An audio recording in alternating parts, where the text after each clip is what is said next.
തേരേറി പൊൻചിങ്ങം വന്നപ്പോൾ ആദ്യത്തെ പൂവിളിയിൽ അറിയാതുണർന്നു ഞാൻ.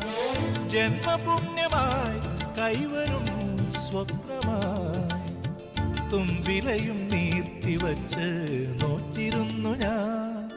പാലാഴി തീരം കണ്ടു ഞാൻ, സ്നേഹത്തിനാഴം കണ്ടു ഞാൻ.